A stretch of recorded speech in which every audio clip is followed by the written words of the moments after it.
4 laws of business. Number 1, be fruitful. Okay, this is where business begins. The word fruitful in Hebrew means productive. It doesn't mean to have children. I was shocked when I discovered that. The first command God gave man was what? Be productive. In other words, produce something. Say it. Be productive. Stop saying fruitful because you're thinking about babies. Tell your neighbor, be productive. Be productive. No, say it this way. Produce something that I could buy.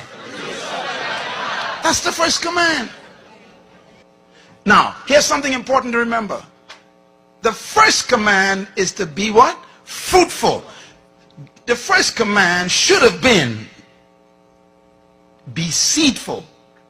Because fruit is a result of seed. You can't have fruit unless you have a seed that has a tree that bears fruit. God ignores the entire first step. Look at me, man. Just get deep now. God said, look, I even ain't going to talk about seed.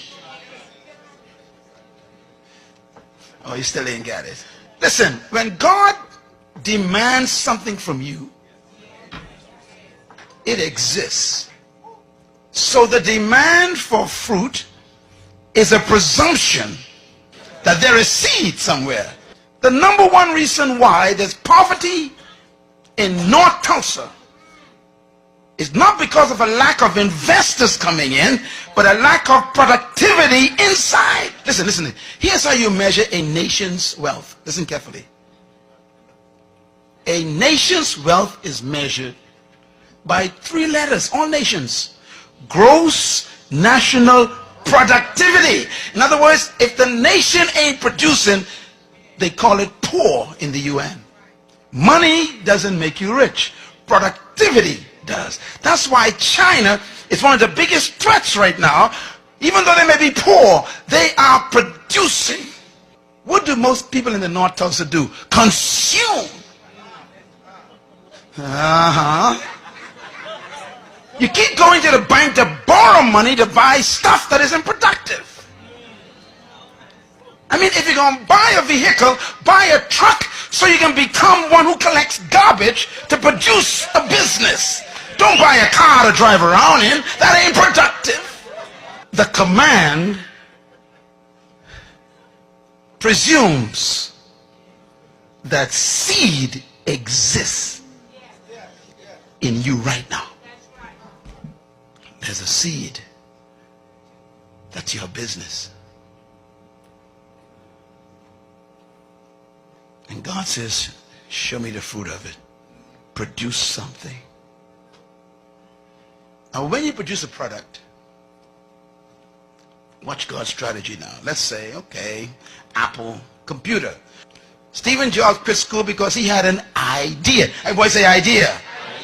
That's your seed. Your seed is the idea that won't quit. This guy had an idea. He went to visit a plant to see a computer. And he went and he saw this computer, and the computer was big as half of this room. He looked at it, he says, why can't they reduce that to the size of a desk? And he walked out. And he kept seeing visions of that great massive computer the size of a room on a desk.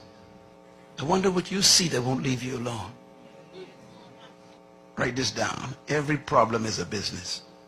I'm going to say it again. Every problem is a business. One man see bare feet, that's a problem. The other one see a shoe company, that's a business. One man see a hog island, that's a problem. Another man sees a resort, that's a business. Produce your seed. Produce your fruit. And then the second command, multiply. You know, when you produce a product, then you got to reproduce it. If you cannot reproduce what you've produced, you're going to be poor. One of the keys of successful business is being able to reproduce your product 1,000,000 times more. Any good company that wants to succeed must be able to follow God's second command, to multiply. So that's why when you want to, you see, there was only one Burger King years ago, one restaurant that sold one Burger King.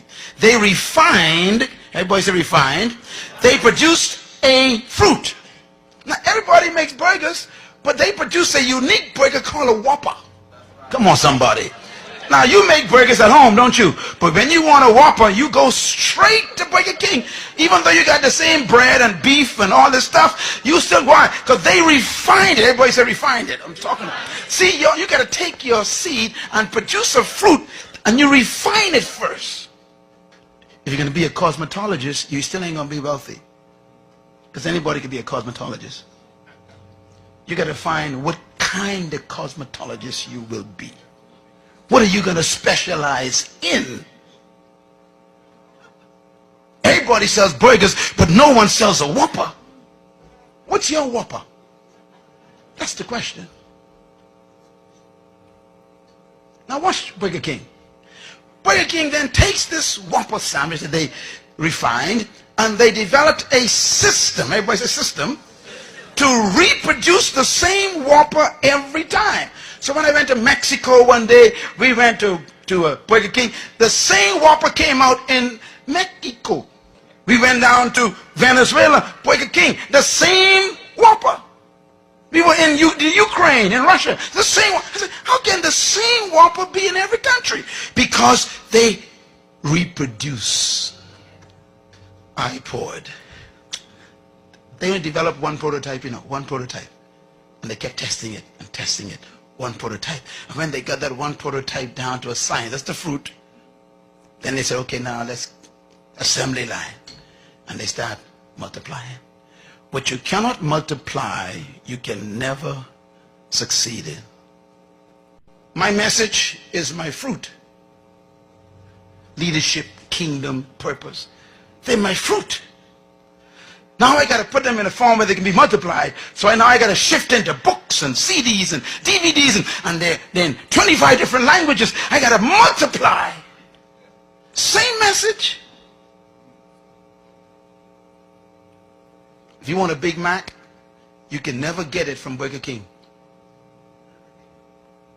Because Big Mac is McDonald's fruit. And they keep reproducing it. God's third command, replenish, is a big one.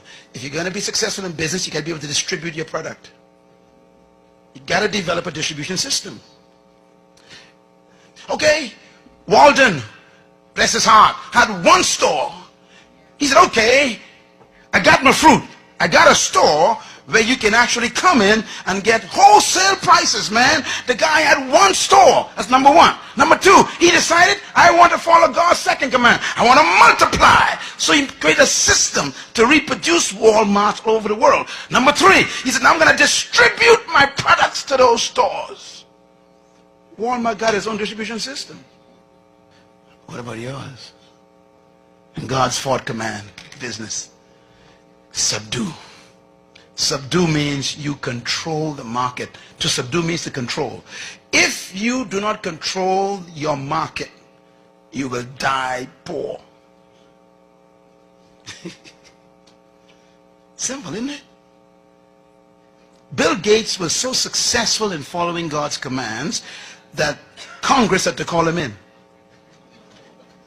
Remember? He was so dominating in the market.